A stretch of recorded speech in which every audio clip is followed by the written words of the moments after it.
Hello, friends! Welcome back to another episode talking about the Amazon All or Nothing documentary about Tottenham Hotspur. We are on to episode 6, the last episode that was released this week. Again, if you have not watched episode 6 yet, please go back and watch it first before you come here, because I'm going to be talking about specific moments and you don't want to be spoiled. Anyways, let's get to it. Whole episode, this whole series, and all this is just being revolved around the injuries now.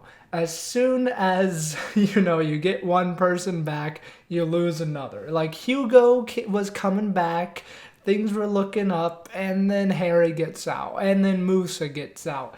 And then you get someone else back, like Ben Davies, and you lose someone else very important. So, yeah, this whole episode, it's alluded to from the very start when Jose's like, yeah, the result is good, but I wish I had my dream team. I wish I had all the players fit that I would want to have fit. It's like when you have a blanket and you're pulling it to try and cover it's too small. You can't cover your whole body, so if you pull it up one way, your feet are sticking out. Yeah, there's just so many problems he has to address in the squad because Kane being out is a huge, huge problem. And you see in this episode, he tries to fix that problem. And for the most part, you would say he does kind of fix that problem with the use of Son and Lucas and kind of Lamella, Bergwijn, and Dele there as well. Pretty much those are all the attackers that we have fit, unless you count Cess. So, yeah, those are the players he has to work with at the start of the episode. And Man City, it's a huge result and it's a huge lift, but you can tell they're just kind of running on momentum right now. They don't really have the power to just overwhelm teams right now. They're just fighting harder than other teams and trying to grind out results, and that's about it. Yeah, but there's a nice little moment with Hugo and Steven. Hugo's pretty much just looking over at Steven getting some work done by physio, and it's nice to see a good connection with a physio and a player, just how are you liking things here in Tottenham, like you liking the manager and stuff, and it's cool to just see Steven just fitting in a bit well. It was nice to see them talk about how Mourinho is going to adapt the team, so he's going to use Lucas and Son kind of as a pair, a striking pair, to kind of press back lines and stretch them and stuff and work as a little partnership, because the void filled by Kane is very, very large. So you need two players essentially to fill the role that he was doing. And you can tell from the start of the episode, Jose is already scared about another injury.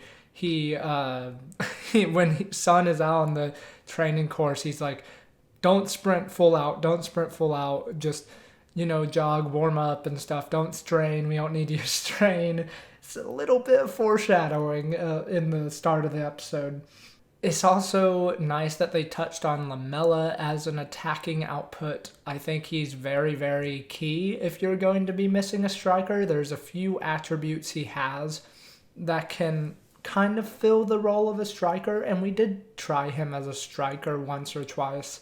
It wasn't great, but again, he's another attacking player, and when you only have so many fit, it must be nice to have him available, because he does bring something else to everyone, and he has some hold-up qualities about him. So Jose probably would have liked to have him, but as we know with Eric Lamella, he is just constantly riddled by injuries. It must be just so frustrating for him because, as soon as he seems to solve one thing, another thing just pops up out of nowhere. And that's just a thing that happens with injuries. You hurt your knee and then you run with it weird for a little bit, and then you subsequently hurt your ankle because you don't have the proper form because your knee was injured, and it's just a recurring cycle. It's so frustrating. It must be terrible for Lamella. I just don't think he's ever going to be fully fit as a human again, which is really sad. But I mean, he still gives his all, and we should appreciate Lamela for that. The Lucas moment with the Brazilian kid is really nice. We saw that earlier in YouTube videos and stuff where he surprises him, but it's nice to see a little bit more of a background and why that moment meant so much to Lucas. He talks a little bit about there haven't been many big Brazilian players at Spurs, and I want to be one of the first big Brazilian players at Spurs. I'll tell you what, Lucas, you are going to be forever in lore for Tottenham Hotspur. Just the Ajax result alone, I mean, you could just, get away from the club right now and you would still be in Spurs history. You don't have to do anything else. You gave us that moment, and you've done well, Lucas. You've done Brazil well. We get to the talk of the FA Cup again, and a lot of people are like saying like it's only the FA Cup, it's not that big of a deal and whatever, and it isn't, and it typically isn't for us, but for Mourinho, it kind of represents something bigger, a mentality thing. Once you get a trophy, it's easier to get other trophies. That's kind of the mentality he's going to feed off of, and it's the mentality he wants to work into the squad. The FA Cup by itself may not be a big accomplishment, but I think Mourinho sees it as a stepping stone for other trophies. So hopefully this year we get a better run at it when we don't have so many people injured. Yeah, we see in the Southampton game Son and Lucas pairing up to stretch their back line, and if the ball goes here, both of you press over here, and then subsequently the other way. And it's nice to see a little tactics about how Southampton play, and with the two strikers, how they're going to whip crosses in and stuff and stopping that. But then at halftime, we get another great Hugo moment where he's just like, you're playing like a friendly. What are you doing? Like, there's no intensity in the back line. I know you have 5 defenders, but you're not even aggressively defending. You're just like waiting for other people to do your job for you, which has been a problem the whole year. It's just like, yeah, no matter how many players we seem to fit in defense, players just weren't being aggressive and winning the ball back. And yeah, it was a big problem, especially with the way Mourinho plays. But again, cannot reiterate enough that Hugo is a huge influence in the dressing room, and he is involved in the game as a goalkeeper, and a lot of people have this kind of perception of a goalkeeper that they don't make a good captain because they're not on the field themselves doing things, but he's watching the whole game, and you can tell he is involved, and he is taking notes of everything that the players are doing, and he comes into the dressing room and says, all these things were bad. You need to improve on these things. And yeah, he's a great person to have as a captain. Yeah, the Southampton result, kind of on the same note as the Man City thing. It's like, it's not we're going to dominate games. It's just we have to grind out results. And it seems so tiring against a team like Southampton. Southampton are a good team. They are a really, really good team. And they press high, and they press hard, and they're aggressive. And so it must have been a really, really draining team for everyone, but everyone just had to dig in and give their all.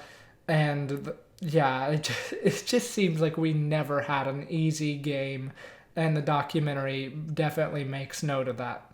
But we did get the victory in the end and move on in the cup, so that's nice.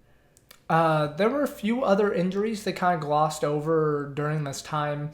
My memory is not the best, but I do remember Gio being out for a little bit of time. And as I said last episode, he's a big player for us, or he was at this moment in the season. So him being out was big. Dele also had a few injuries, so him being out was also big. And they kind of glossed over that. But again, to be fair, they need to move on with the program.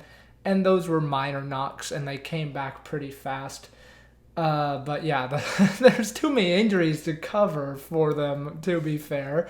And they focused on the main ones. So yeah, Ben Davies comes back into the team.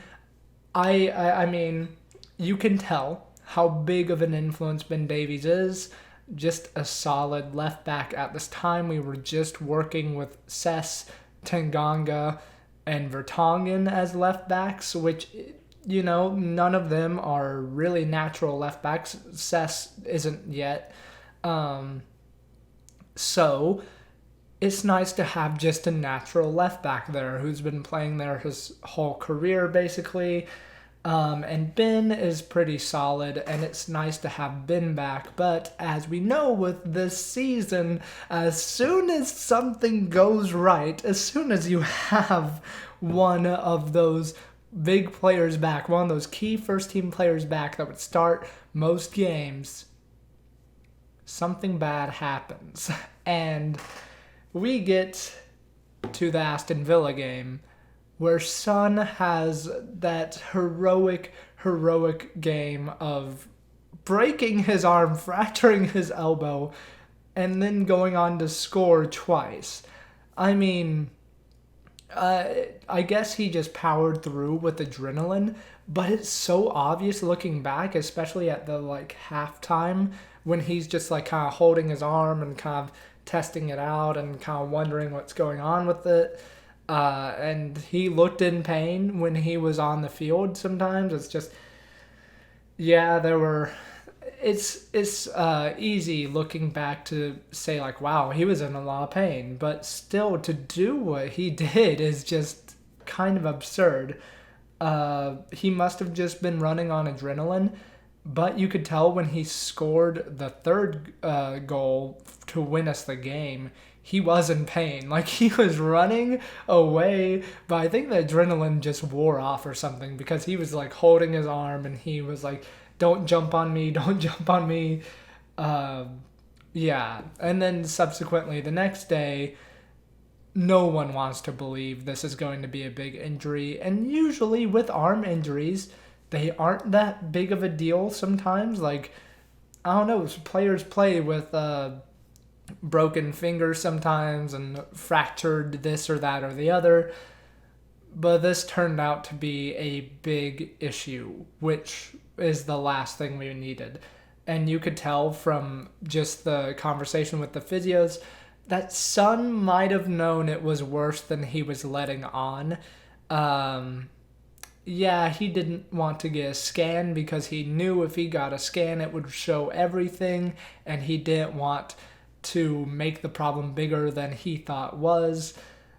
But for the good of his health and for the good of his long-term career, he had to get a scan and he had to stay out for the rest of the season at that point.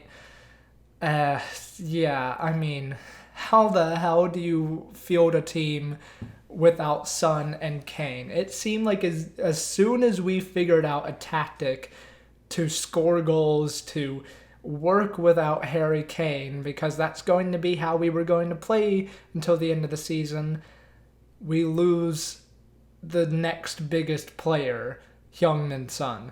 And Jose just is not having it. I am a little critical of how he handled that situation. He's you can scan, but he's going to play. I don't want to hear that he's not going to play.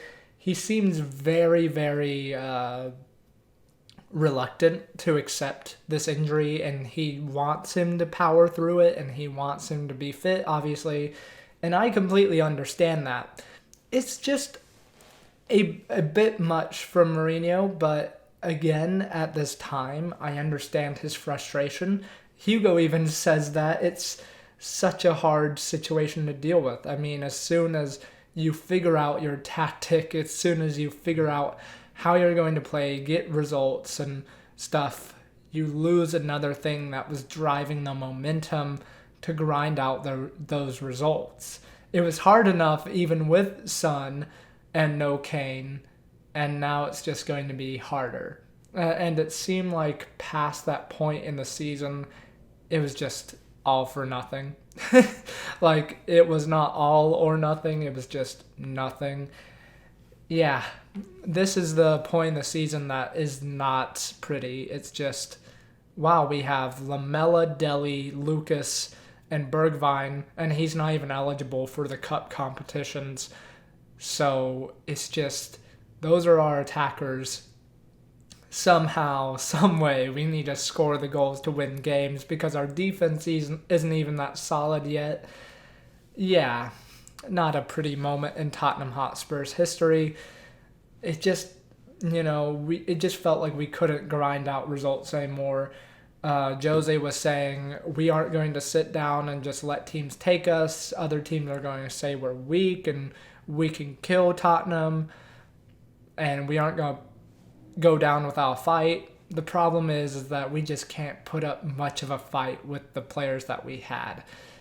I mean, maybe we could have done better, but I just, to work within the constraints of what we had, it's a lot. That's a lot.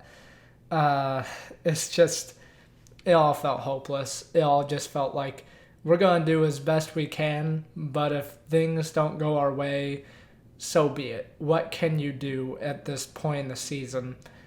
Yeah, ends off on a little bit of a down note this episode, but that's just what the season was, and yeah, it kind of just ruined our hopes for top four, Champions League, and the FA Cup, as we'll probably see in the next episode. Yeah, hopefully we see some of Troy Parrott next episode, because obviously he comes in for the Norwich game where we go out on penalties. Maybe we'll see Tongi, because this would be the next episode where he has that, I think it's against Burnley, the really, really bad game, and Jose has to come out and say something. Or maybe they just gloss over it and try to get to the lockdown period, which would probably be better on all of our souls. Anyways, that's it for this episode. Really just a focus on injuries and a focus on, okay, well, we're grinding out results, trying to build momentum, and then again, it all comes crashing down. It's just the reality of this season. Anyways, if you enjoyed, please hit the like button. Subscribe if you are new. I'm going to be making that Premier League prediction. I'm scared for that, but I'll do the best I can. And I'm going to upload some gaming videos and stuff. Anyways, I'll see you when I do make those predictions. And for the game on Sunday, excited for the new season. And for the documentary episodes next week. Come on, you Spurs. See ya.